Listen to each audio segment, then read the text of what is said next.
pada pertemuan kali ini kita akan membahas mengenai mental health first aid dan alur bantuan ketika kita mengalami persoalan psikologis atau persoalan mental. Kita akan lihat sama-sama materi yang akan kita ulas hari ini. Mental health first aid. Berikut materi yang akan kita ulas bersama-sama. Yaitu yang pertama adalah kita akan membahas mengenai definisi atau apa yang dimaksud sebagai mental health first aid. Kita akan melihat manfaat mental health first aid. Kemudian bagaimana melakukan mental health first aid dan alur bantuan ketika kita memiliki masalah kesehatan atau masalah psikologis. Oke, yang dimaksud sebagai mental health first aid adalah yaitu pertolongan pertama. Pertolongan pertama yang diberikan pada orang yang mengalami persoalan psikologis atau gangguan mental. Kemudian, usaha untuk meningkatkan kesehatan mental yang berfokus pada peningkatan kesehatan mental dengan memberikan pelatihan yang berkualitas, ya. Kemudian, merupakan panduan untuk pertolongan selanjutnya. Jadi, karena ini adalah first aid, jadi ini adalah pertolongan pertama sebelum seseorang menemui ahli ketika mereka mengalami masalah psikologis ataupun masalah mental. Beberapa manfaat yang dapat kita peroleh yaitu adalah lebih yakin dalam memberikan bantuan pada orang lain yang memiliki masalah. Kemudian kita dapat mengenali tanda awal masalah kesehatan mental, ciri-ciri, gejala, ataupun simptom yang muncul pada masalah-masalah kesehatan mental. Kemudian kita dapat memberikan bantuan dalam bentuk pertolongan pertama, seperti yang saya sampaikan tadi, jadi pertolongan pertama sebelum menemui ahli. Membantu mencegah seseorang melukai diri sendiri, ataupun melukai ataupun merugikan orang lain. Membantu mencegah gangguan mental menjadi lebih buruk. Karena ketika gangguan mental itu diidentifikasi lebih awal, maka pencegahan ataupun intervensi awal pun dapat dilakukan, sehingga gejala ataupun gangguan-gangguan ataupun perilaku yang menyertai gangguan mental itu dapat dicegah dengan lebih awal. Kemudian kita juga dapat membantu seseorang untuk sembuh dengan cepat. Sebenarnya ini kaitannya dengan yang tadi ya, ketika kita melakukan intervensi lebih dini, maka kemungkinan atau persentase seseorang itu untuk sembuh juga lebih baik. Kita juga dapat mengarahkan seseorang untuk mendapatkan bantuan yang tepat. Bantuan ahli ataupun ke lembaga ataupun ke pusat-pusat kesehatan mental yang dapat memberikan bantuan. Dan melalui mental health first aid, kita juga dapat membantu mengurangi stigma pada persoalan kesehatan mental, sehingga seseorang lebih terbuka, lebih mau berbagi gitu ya, mengenai masalah-masalah kesehatan mental yang mereka hadapi. Nah, bagaimana sih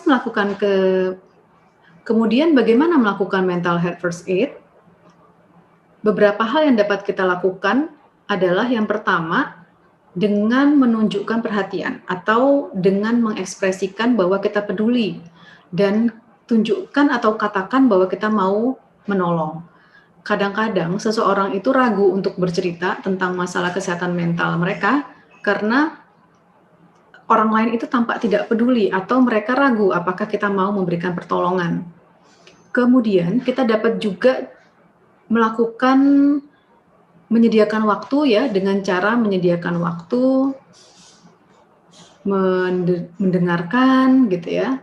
Kita dapat melatih kemampuan yang mendukung hal ini, yaitu kemampuan mendengar aktif. Misalkan biasakan bertanya dengan open question, yaitu pertanyaan-pertanyaan yang memungkinkan untuk eksplorasi lebih jauh daripada closed question. Closed question itu seperti pertanyaan dengan kata apa gitu ya, dengan kata apa. Tapi kalau kita bertanya bagaimana, kenapa, di mana, dan kapan itu terjadi, mungkin orang akan menceritakan lebih banyak ya. Nah, be patient atau sabar ya, lebih tenang gitu ya. sediakan waktu untuk mendengarkan full story. Jadi kalau kita terbiasa menyediakan waktu untuk mendengarkan keseluruhan cerita, kita akan tidak terjebak gitu ya, tidak terjebak dalam pembuatan keputusan ataupun judgement yang sifatnya terburu-buru gitu. Oke. Kemudian jangan memaksa ya. Ketika seseorang tidak ingin bercerita ataupun tidak ingin menyampaikan apa yang dia rasakan, usahakan jangan memaksa. Tawarkan tapi tidak memaksa. Karena ketika kita memaksa akan muncul kesan yang negatif gitu. Kemudian kita juga bisa menawarkan bantuan yang sifatnya praktis ya, sesuatu yang bisa dilakukan dengan mudah. Misalkan membantu menyediakan makanan, misalkan kalau itu adalah orang-orang dekat kita ataupun teman gitu ya, ataupun membantu menjadwalkan dengan ahli ketika mereka mau. Kita juga dapat meyakinkan mereka gitu bahwa apa yang mereka hadapi itu ada jalan keluarnya. Bersikaplah seperti biasanya ya. Jangan terlalu dibuat-buat sehingga orang tidak merasakan ada yang berbeda gitu. Karena kadang-kadang sikap yang terlalu berbeda pun membuat orang menjadi tidak nyaman gitu. Apalagi ketika kita tahu mereka memiliki masalah ataupun setelah mereka bercerita kemudian kita berubah gitu. Sangat drastis ya. Kemudian eksplorlah ataupun galilah alasan gitu ya, kenapa sih mereka tidak mau bantuan gitu, kenapa mereka tidak mau mendapatkan pertolongan gitu. Dengar tanpa melakukan penilaian, jadi dengar saja apa yang mereka katakan ya. Kadang-kadang orang-orang dengan masalah psikologis yang mereka butuhkan itu hanya didengar, seperti itu. Kadang mereka cukup jenuh gitu dengan masukan-masukan dari orang lain karena seumur hidup kadang-kadang kan mereka sering sekali mendengar masukan, dengar saja gitu. Kemudian yang cukup penting adalah selain kita menyediakan bantuan pada orang lain, kita juga harus menjaga diri kita sendiri ya. Kita juga harus menjaga kesehatan mental kita karena mendengarkan ataupun memberikan bantuan pada orang dengan masalah mental ataupun dengan persoalan psikologis itu cukup melelahkan ya. Seperti itu. Jangan lupa untuk merawat diri sendiri. Nah, siapa sih yang bisa memberikan bantuan ataupun siapa sih yang dapat melakukan mental health first aid ya? Sebenarnya yang dapat melakukan mental health first aid itu adalah siapapun. Jadi siapapun yang dapat memberikan bantuan dengan tujuan mendukung orang lain, membuat komunitas lebih sehat dan bahagia, dia dapat menjadi agen-agen perubahan kesehatan mental ya. Jadi siapapun bisa terlibat seperti guru, tetangga, orang tua, teman, kader kesehatan atau yang lainnya ya. Bahkan orang-orang yang sudah lansia pun ketika dia mampu memberikan bantuan dengan tujuan mendukung orang lain, dia dapat memberikan mental health first aid. Nah, ini mekanisme pelayanan kesehatan mental di tingkat primer ya di Indonesia.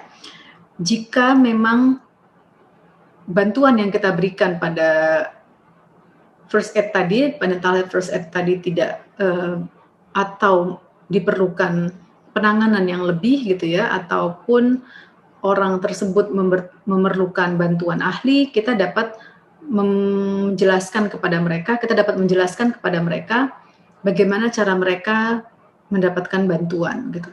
Nah, jadi ini kita bisa lihat ya, pada level 1 itu ada masyarakat.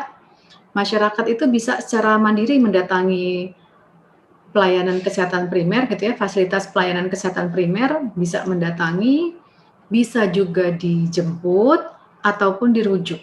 Nah, dirujuk ini bisa dari fasilitas non kesehatan, bisa juga dari perawat kesehatan jiwa, kader, bisa juga dari guru ataupun yang lainnya ya.